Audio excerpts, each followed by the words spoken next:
코로나가 2단계에서 2.5단계에서 2.5단계로 또 3단계로 격상될지도 모르는 상황 속에서 참 사람들이 많이 불안해하고 있습니다. 그렇지만 이런 상황 속에서도 우리의 믿음은 흔들리지 마시기 바랍니다. 잠깐 기도하겠습니다. 하나님 아버지, 오늘도 새벽에 나오신 분들과 영상으로 예배를 드리는 모든 분들에게 하나님의 놀라운 은혜가 있게 도와주시옵소서. 코로나 속에서 많은 코로나 환자들이 생기고 그 속에서 의사들과 간호사들이 많이 애를 쓰고 있습니다. 병상도 모자라는 이런 상황 속에 있지만 하나님, 그들에게도 이 성탄의 계절에 하나님 기적이 일어나게 도와주시고 코로나가 치료되게 도와주시며 확산이 멈추게 하여 주시옵소서. 또한 중환자실에서 지금도 암으로 병중에 있는 사투를 벌이고 있는 우리 문윤희 집사님과 또한 24시간 얼굴에 열로 잠을 이루지 못하는 우리 김정희 성도님, 또 우리 최경일 권사님 여동생 암으로 고통 중에 있는 분들, 우리 박재우 집사님 아버님, 또 여러 암으로 고통당하고 있는 분들과 또 많은 아픔, 정신적, 육체적, 또 영적으로 아픈 모든 분들에게 이 시간, 이 예배를 통해서 하나님의 놀라운 치유와 은혜와 축복이, 기적이 일어나게 도와주시옵소서. 예배드리는 첫 시간입니다. 마치는 시간까지 주님께서 함께하여 주시길 원하오며 예수님의 이름으로 기도합니다. 아멘. 세상에서 가장 놀라운 이름, 예수라는 제목으로 말씀을 보겠습니다. 마태복음 1장 21절에서 25절 말씀입니다. 제가 읽어드리겠습니다. 아들을 낳으리니 이름을 예수라 하라. 이는 그가 자기 백성을 저희 죄에서 구원할 자이심이라 하니라. 이 모든 일에 된 것은 주께서 선지자로 하신 말씀을 이루려 하심이니 가라사대 보라, 처녀가 잉태하여 아들을 낳을 것이요 그 이름을 임마누엘이라 하리라 하셨으니 이를 번역한즉 하나님이 우리와 함께 계시다 함이라. 요셉이 잠을 깨어 일어나서 주의 사자의 본부대로 행하여 그 아내를 데려왔으나 아들을 낳기까지 동침치 아니하더니 나음에 이름을 예수라 하니라. 얼마 안 있으면 성탄절입니다. 여러분은 성탄의 계절을 어떻게 보내고 계십니까? 며칠 전 26살 된 조카 아이와 같이 차를 타고 가면서 라디오를 듣게 되었는데 12월이라 캐롤송을 틀어주더라고요. 그래서 문자로 신청을 받는다고 하니까 우리 조카 아이가 차를 타고 가면서 빨리 문자를 보내는 거예요. 우리 이모랑 차를 타고 가면서 캐롤을 듣고 싶은데 신청곡은 저들밖에입니다 라고 문자를 보냈는데, 정말 그 자리에서 그 아나운서 사회자가 전옥 이모와 차를 타고 가는 분을 위해서 캐롤송을 틀어드리겠습니다 뭐 이러면서 제 이름이 나오더라고요. 그래서 되게 기분이 좋더라고요. 그러면서 생각을 해보았습니다. 언젠가 예수님이 이 땅에 오실 때 믿는 우리들을 이름을 부르시겠지라고요. 오늘 말씀을 통해서 여러분들이 예수님을 만나는 귀한 시간이 되셨으면 좋겠습니다. 구약은 총 456회나 메시아의 탄생에 대해서 예언하고 미리 증거하고 있습니다. 대림절, 대강절의 의미를 알고 계십니까? 크리스마스 전 4주간을 예수님의 탄생을 기념하며 다시 오실 예수 그리스도의 재림을 기다리는 것입니다. 우리는 이 대강절 기간을 보내고 있습니다. 예수님이 이 땅에 오신 목적이 무엇일까요? 예수님은 우리를 죄에서 구원하기 위해서 오셨습니다. 예수님을 믿고 영접하는 순간 우리는 더 이상 죄의 노예가 아니라 예수님의 자녀가 되는 것입니다. 예수님이 이 땅에 오신 목적 두 번째는 예수님은 우리와 함께 하시는 하나님이시라는 것입니다. 임마누엘에서 함께라는 뜻의 히브리어 임과 우리와라는 뜻의 마누, 하나님이라는 뜻의 엘이 결합된 형태로서 하나님의 아들 그리스도가 메시아와 예수가 되심을 나타낼 뿐만 아니라 그분이 곧 죄악으로 인해 절망 가운데 있는 인류를 구원하기 위해 친히 이 땅에 오신 하나님, 곧 하나님이 우리와 함께 계신 분이심을 강조한 호칭입니다.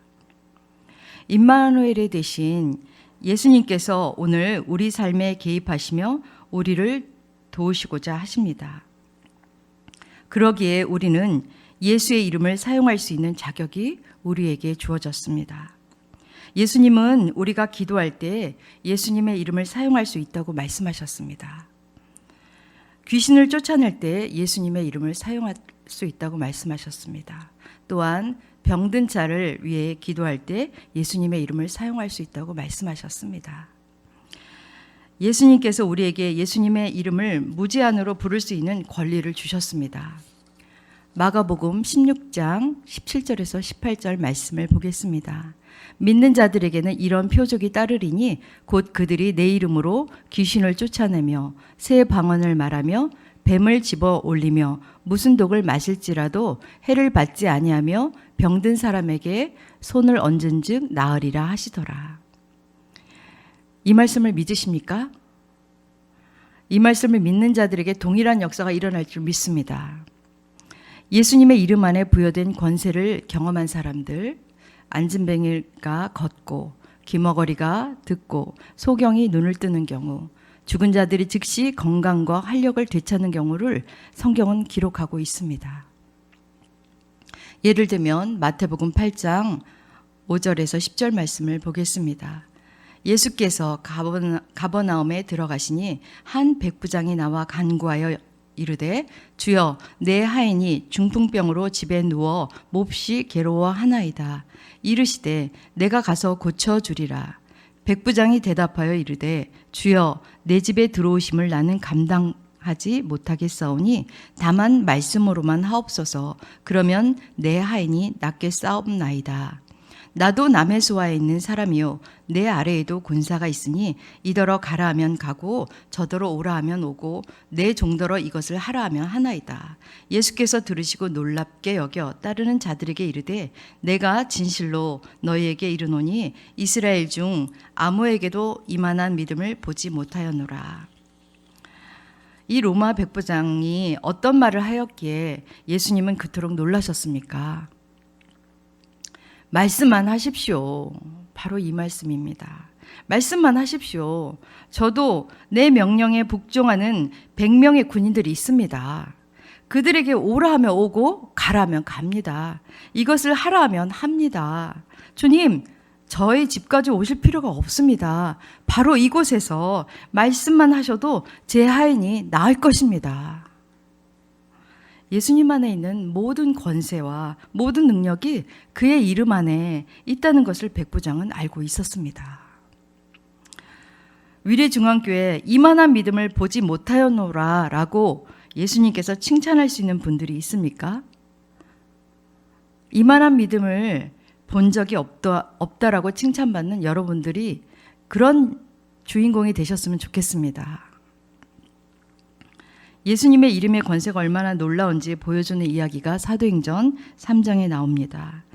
사도행전 3장 3절에서 8절 말씀입니다.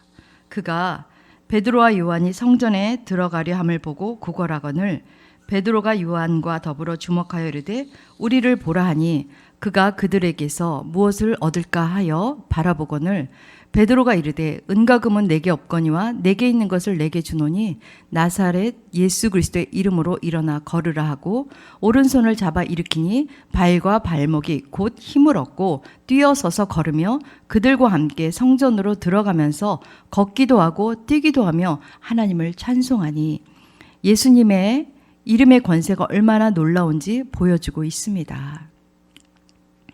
어린 시절 부흥회 때 일이 생각이 납니다. 동네 아주머니를 따라서 간 적이 있었는데요. 목사님의 설교가 끝난 다음에 아픈 사람은 앞으로 강단으로 나오라고 했습니다. 그때 뭐 머리 아픈 사람, 뭐 무릎이 아픈 사람, 다양한 분들이 나왔던 것 같은데 잘 기억이 나지 않는데 단 한 분이 기억이 납니다. 안진뱅이, 동네 안진뱅이가 있었는데 그분을 누가 앞으로 모시고 왔는데 나사렛 예수 그리스도의 이름으로 일어나 걸을지어다 했더니 그 안진뱅이가 그 자리에서 일어나는 것을 보았습니다. 저는 어린 마음에 그것을 보면서 예수님의 이름이 이렇게 놀랍구나. 예수님은 살아계신 분이구나 라고 그 어린 시절에 확 예수님을 받아들였습니다. 요즘도 선교지에 가면 우리나라에도 그런 역사들이 많이 일어나지만 선교지에 병원이 없거나 의료시설이 약해 있는 곳에서 선교활동을 하는 선교사님들을 통해서 때로는 목사님을 통해서 많은 환자분들이 치유되는 장면을 유튜브를 통해서 많이 볼 수 있습니다. 맹인이나 기머거리, 휠체어를 타고 온 분들이 그 자리에서 기도를 받고 휠체어에서 일어나는 장면들은 많이 볼 수 있습니다. 예수님의 이름 외에 다른 방법으로는 하나님께 나아갈 수 없다는 것을 또한 기억해야 합니다. 사도행전 4장 12절에 보면 다른 이로서는 구원을 받을 수 없나니 천하 사람 중에 구원을 받을 만한 다른 이름을 우리에게 주신 일이 없음이라 하였더라. 또 말씀하고 있는데요. 예수님께서 말씀하는 장면이 요한복음 14장 6절에 보면 예수께서 이르시되 내가 곧 길이요 진리요 생명이니 나로 말미암지 않고는 아버지께로 올 자가 없느니라 라고 말씀하고 있습니다. 구원으로 가는 다른 길은 없습니다. 예수님 한 분뿐입니다. 천국으로 가는 다른 길은 없습니다. 예수님 한 분뿐입니다. 진리에 이르는 다른 길은 없습니다. 예수님 한 분뿐입니다. 하나님께 이르는 다른 길은 없습니다. 예수님 한 분뿐입니다. 영생으로 이르는 다른 길은 없습니다. 예수님 한 분뿐입니다. 여러분은 요즘 누구의 이름을 많이 생각하고 부르고 있습니까? 여러분의 자녀입니까? 아니면 남편입니까? 저희 집에 부모님들 방에 가면 부모님이 보는 TV 프로그램이 있어요. 사랑의 콜센터. 거기에는 무작위로 지역마다 전화를 해서 마음에 드는 가수에게, 트로트 가수에게 자기가 좋아하는 곡을 신청하면 그 가수가 부릅니다. 트로트가 요즘 대세인데요. 또 신방을 가보면 사람들이 만나면 김호중, 임영웅, 장민호, 정동원 중 각각 좋아하는 가수 이야기를 하면서 신나게 대화를 합니다. 물론 그들의 이야기를 할 수 있으나 우리는 더더욱 예수님의 이름을 불러야 할 때입니다. 예수님과 더욱 친밀해지시기 바랍니다. 우리는 매일의 삶 속에서 예수님의 이름을 불러야 합니다. 주님과 교제해야 합니다. 교제는 무엇일까요? 바로 기도입니다. 기도할 때 예수님의 능력을 체험할 수 있습니다. 예수님께 기도할 때 그의 이름을 부를 때 약속하신 말씀을 살펴보겠습니다. 요한복음 16장 23절에서 24절 말씀입니다. 그날에는 너희가 아무것도 내게 묻지 아니하리라. 내가 진실로 너희에게 이르노니 너희가 무엇이든지 아버지께 구하는 것을 내 이름으로 주시리라. 지금까지는 너희가 내 이름으로 아무것도 구하지 아니하였으나 구하라. 그리하면 받으리니 너희 믿음이 충만하리라. 이것은 제게 가장 중요한 것입니다. 제가 가지고 올라오려고 했는데 열쇠를 못 가져왔는데 바로 자동차 열쇠입니다. 열쇠가 없으면 자동차에 시동을 켤 수가 없습니다. 아무리 좋은 차라 할지라도 거기에 기름을 채운다 할지라도 자동차 열쇠가 없으면 아무 데도 갈 수가 없습니다. 그만큼 자동차 열쇠는 중요합니다. 여러분, 기도에도 열쇠가 있습니다. 그것이 없으면 아무것도 응답받을 수 없습니다. 기도의 열쇠는 무엇일까요? 열쇠는 예수님의 이름입니다. 예수님은 우리의 중보자요, 변호사요, 아버지이십니다. 우리에게는 예수님의 이름을 사용할 권리와 특권이 있습니다. 그리고 그 이름 안에 예수님이 가지셨던 모든 능력과 권세가 부여되어 있습니다. 우리는 예수님의 이름을 가지고 있지만 예수님의 이름에 대한 우리의 믿음이 약하기에 기적을 체험할 수 없습니다. 물이 몇 도시에서 끓죠? 100도시에서 끓죠. 100도의 믿음을 보여드리는 저와 여러분들이 되시기 바랍니다. 물이 100도시에 끓기까지는 기다려야 합니다. 우리가 기도하면서 기다릴 때 하나님께서 역사하실 줄 믿습니다. 우리는 끝까지 100%의 믿음을 주님 앞에 보여드려야 합니다. 예수님의 이름을 믿는 우리의 믿음이 어떻게 하면 증가될 수 있을까요? 로마서 10장 17절에 그러므로 믿음은 들음에서 나며 들음은 그리스도의 말씀으로 말미암느니라. 우리가 하나님의 말씀을 듣고 읽고 믿을 때 기적을 체험할 수 있습니다. 무엇을 하든지 다 예수님의 이름으로 해야 합니다. 골로새서 3장 17절 또 무엇을 하든지 말에나 일에나 다 주 예수의 이름으로 하고 그를 힘입어 하나님 아버지께 감사하라 라고 말씀하고 계십니다. 만일 주일학교에서 아이들을 가르치고 있다면 예수님의 이름으로 가르치시기 바랍니다. 만일 찬양을 한다면 예수님의 이름으로 찬양을 해야 합니다. 만일 악기를 연주한다면 예수님의 이름으로 악기를 연주해야 합니다. 만일 직장에서 일을 한다면 예수님의 이름으로 일을 해야 합니다. 만일 남을 구제할 때 이웃을 도울 일이 있을 때 예수님의 이름으로 해야 합니다. 여러분이 무엇을 하든지 말에나 일에나 다 예수님의 이름으로 하시기 바랍니다. 그리고 예수님의 이름으로 사랑해야 합니다. 요한일서 3장 23절 그의 계명은 이것이니 곧 그 아들 예수 그리스도의 이름을 믿고 그가 우리에게 주신 계명대로 서로 사랑할 것이니라. 우리는 예수 그리스도를 믿어야 될 뿐만 아니라 예수님의 이름으로 우리가 서로 사랑해야 합니다.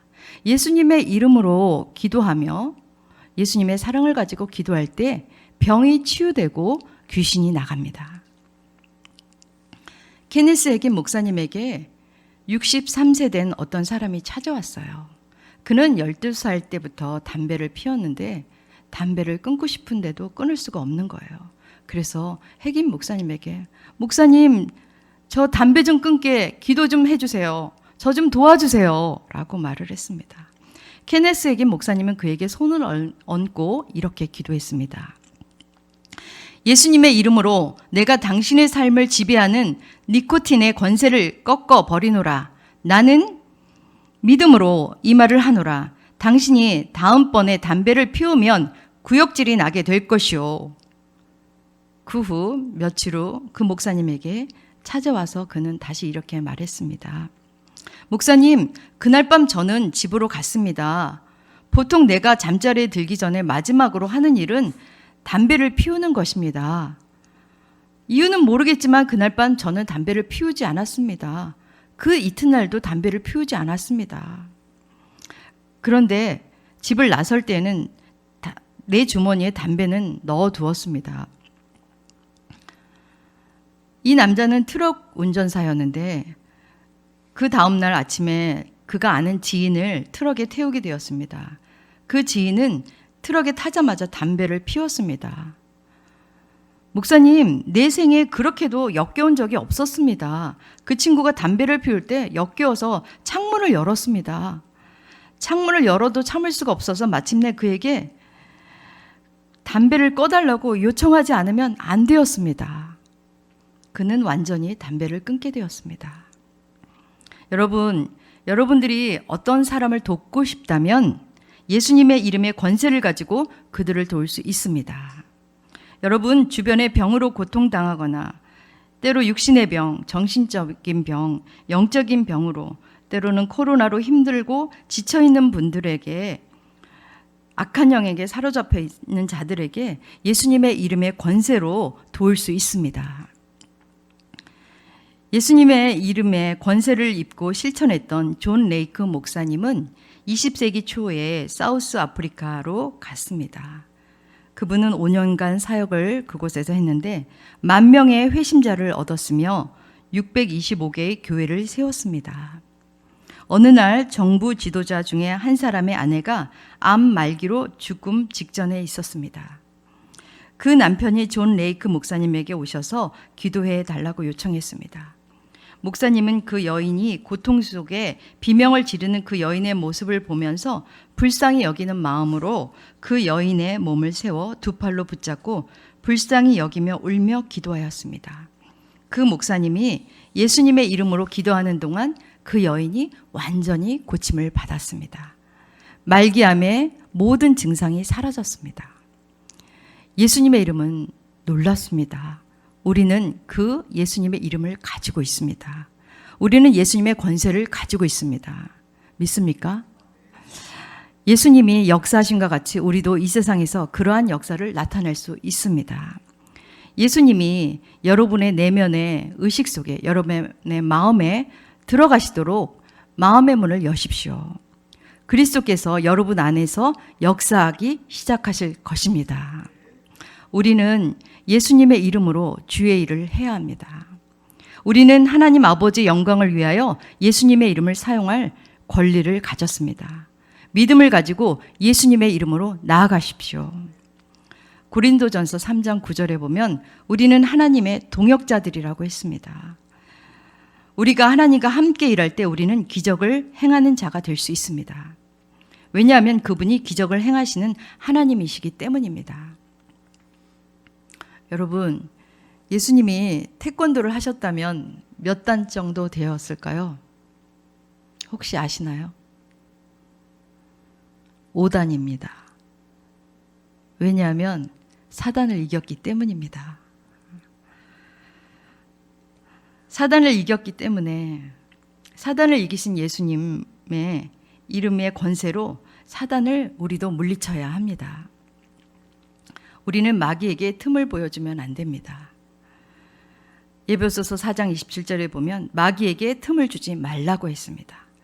여러분은 마귀에게 여러분 안에 들어갈 틈을 주지 말아야 합니다. 마귀에게 틈을 보이면 우리는 주님과 함께 동역할 수가 없습니다. 베드로전서 5장 8절에도 보면 근신하라 깨어라 너희 대적 마귀가 우는 사자같이 두루다니며 삼킬 자를 찾나니. 코로나로 예배도 드릴 수 없고 교회도 마음대로 올 수 없는 상황 속에서 마귀는 우리의 믿음을 빼앗아 가려고 합니다. 그의 목표는 한 영혼이라도 구원받지 못하게 하는 것이 그의 목표입니다. 여러분, 혹시 마귀에게 끌려다니고 있지는 않습니까? 다시 깨어나십시오. 다시 주님 앞으로 나오시기 바랍니다. 교회를 나올 수 없고 예배를 마음껏 드릴 수 없는 이 비대면 상황 속에서 예배가 무너지면 마귀는 좋아합니다. 영적으로 무너지기 쉽습니다. 영상으로라도 어떻게든 예배를 드리려고 여러분들이 몸부림치고 기도하시기 바랍니다. 여러분 예수님 안에 거하십시오. 예수님 안에 거할 때 마귀를 대적할 수 있으며 예수님의 이름의 권세를 체험할 수 있습니다. 요한복음 15장 5절에서 7절 말씀입니다. 나는 포도나무요 너희는 가지라. 그가 내 안에 내가 그 안에 거하면 사람이 열매를 많이 맺나니 나를 떠나서는 너희가 아무것도 할 수 없음이라. 사람이 내 안에 거하지 아니하면 가지처럼 밖에 버려져 마르나니 사람들이 그것을 모아다가 불에 던져 사르느니라. 너희가 내 안에 거하고 내 말이 너희 안에 거하면 무엇이든지 원하는 대로 구하라. 그리하면 이루리라. 여러분이 예수님 안에 거하며 주님의 말씀대로 믿고 구하면 주님께서 이루시고 풍성한 삶을 살게 하실 것입니다. 끝으로 여러분만 예수님의 이름을 누리는 것이 아니라 예수님의 이름을 증거하십시오. 예수님이 우리와 함께 하신다는 것은 예수님이 우리를 주의 일꾼으로 부르셨다는 것을 뜻하는 것입니다. 몇 년 전 저는 정릉의 정원교회에서 사역을 할 때인데요. 제가 아는 저희 교회 권사님이 아는 분이 불교 신자인데 몸이 많이 아프대요. 그런데 가서 기도를 해줬으면 좋겠대요. 그래서 같이 갔습니다. 같이 가서 보니까 몸이 많이 연세도 드시고 몸이 여기저기 많이 아프시더라고요. 그런데 몸이 아픈 것보다 더 견딜 수 없는 것은 잠을 잘 수가 없대요. 잠을 못 자겠대요. 그래서 왜 그러냐고 했더니 딸들은 교회를 다니는데 딸네 집에 가서 있는데 딸이 교회를 한번 데리고 갔대요. 그래서 딸을 따라서 교회를 갔는데 교회를 갔다 오고 나서부터 잠을 자려는데 밤마다 부처의 불상이 부처님의 상이 나타나서 자기를 쳐다보고 있는데 너무 무섭기도 하고 잠을 잘 수가 없대요. 그래서 부처님의 형상이 나타나지 않으면 좋겠는데 그리고 자기 몸이 나으면 빨리 절에 가서 부처님에게 불공을 드려야겠다는 거예요. 부처님에게 죄송해서. 그래서 제가 그랬죠. 부처님의 형상을 한 귀신의 역사다. 부처님은 이미 돌을 닦다가 돌아가셔서 무덤에 있고 부처님이 밤마다 나타나는 건 부처가 아니라 귀신의 형상입니다. 이 시간 말씀을 읽고 제가 기도해 드리겠습니다. 그리고 기도해 드렸습니다. 예수님, 밤마다 나타나는 그 부처의 형상을 한 귀신이 예수님의 이름으로 떠나가게 주시옵소서 기도해 드렸어요. 그리고 며칠 후 그 집을 어떠신가 궁금해서 가보고 싶어서 가보았습니다. 근데 제가 배를 누르고 그분이 문이 열리면서 저를 보자마자 그 불교 신자들을 만나면 이렇게 하잖아요. 저를 보더니 아유 반갑습니다. 잘 오셨습니다. 막 이러는 거예요. 그래서 몸은 괜찮으세요? 잠은 잘 주무세요? 그랬더니 몸도 괜찮아지고 그날 예배를 드리고 기도받고 나서 부처의 형상이 나타나지 않고 잠도 잘 잔다는 거예요. 그렇게 나타나지 않으려면 예수님을 잘 믿어야 됩니다. 집에 있는 묵주 있습니까? 했더니 묵주 기다란 거 작은 거 해가지고 이만큼 또 불경책이 있습니까? 했더니 불경책도 30년을 믿었으니까 또 이만큼 되더라고요. 그래서 그걸 제가 한 보따리를 가져와가지고 교회 쓰레기통에 버렸습니다. 그리고 그분은 30년 불교를 내려놓고 저희 교회에 나와서 신앙생활을 잘 했습니다. 여러분, 오늘 하나님이 우리에게 예수님의 이름의 권세를 주신 것은 하나님의 사랑을 믿지 않는 내 가족과 이웃과 주변 사람들에게 복음을 전하라고 주신 것입니다. 우리는 힘써 하나님이 주시는 능력과 재능을 따라 그리스도의 증인이 되어야 할 것입니다. 예수님은 탄생했을 때부터 성탄절이 가까이 오는데요. 예수님은 탄생하셨을 때부터 십자가에 돌아가실 것을 알고 태어나셨습니다. 그리고 자신이 어떻게 죽을지와 언제 죽을지까지 알고 태어나셨습니다. 만약 여러분이 태어나자마자 언제 어떻게 죽을지 알고 태어났다면 여러분들 이 세상을 편안하게 살아갈 수 있겠습니까? 그것을 알지 못하는 것이 은혜입니다. 근데 예수님은 자신이 언제 어떻게 죽을지 알고 태어나셨다는 거죠. 이 성탄에 주님이 오신 것은 여러분이 세상에 태어나기 전부터 여러분에 대한 계획이 있으셨고 여러분을 사랑하셔서 먼저 선택하시고 구원하시기 위해서 오셨습니다. 그 큰 사랑을 받은 여러분은 그 십자가의 은혜를 생각하며 그 사랑을 누구에게 또 전해야 할 사명이 있습니다. 코로나 때문에 위축되지 마시고 예수님의 이름의 권세를 가지고 살아가시기 바랍니다. 다시 한번 영적으로 깨어 사명을 위해 살아가는 저와 여러분들이 되시기 바랍니다. 코로나로 힘들어하는 사람들에게 성탄의 기쁜 소식을 전하는 저와 여러분들이 되시길 바랍니다. 우리의 소망은 예수님 이름 한 분밖에 없다는 것을 아는 저와 여러분들이 되셨으면 좋겠습니다. 기도하겠습니다. 하나님 아버지, 이 성탄의 계절에 예수님의 탄생을 기뻐해야 될 이 날에 코로나로 인해서 많은 사람들이 불안해하고 초조해하고 또 코로나가 많이 확산되고 있습니다. 주님, 이 성탄의 계절에 이 성탄절에 다시 오신 이 땅에 다시 오실 또한 예수님을 기억하면서 우리가 주님 앞에 가까이 나아갈 때 코로나가 멈추게 도와주시옵시고 다시 한번 이 한국과 세계 열방에 예배가 회복될 수 있도록 주님 도와주시옵소서. 비대면 속에서 예배를 드리지 못하며 믿음이 무너지고 있습니다. 너무나 가슴 아픕니다. 다음 세대가 무너지고 있습니다. 하나님 아버지, 다시 한번 저희들의 죄를 용서하여 주시고 코로나를 통해서 분명히 하나님의 심판이 있다는 것을 기억하게 도와주시고 다시 오실 예수님을 기억하면서 우리가 영적으로 깨어있게 도와주시옵시고 기도할 때 코로나도 멈추게 도와주시옵시고 다시 예배가 회복되게 도와주시옵소서. 주님, 위례중앙교회를 세우신 분명한 뜻이 있을 줄 믿습니다. 귀한 목사님과 우리 장로님, 연로하신 우리 권사님들과 우리 집사님, 안수 집사님, 모든 성도들, 어린 영혼들에게 하나님의 축복과 은혜가 있게 도와주시고 어렵지만 이 위기를 잘 이겨나갈 수 있는 위례중앙교회와 한국교회와 세계교회가 될 수 있도록 도와주시옵시고 다시 한번 하나님의 나라가 이 땅에 임하게 도와주시옵소서. 하나님, 성탄의 기절에 하나님의 놀라운 기적이 일어나는 성탄절을 맞이할 수 있도록 다시 한번 깨어있는 모든 성도님들이 되게 도와주시옵소서. 기적을 체험하는 성탄절이 되길 원하오며 예수님의 이름으로 기도합니다. 아멘.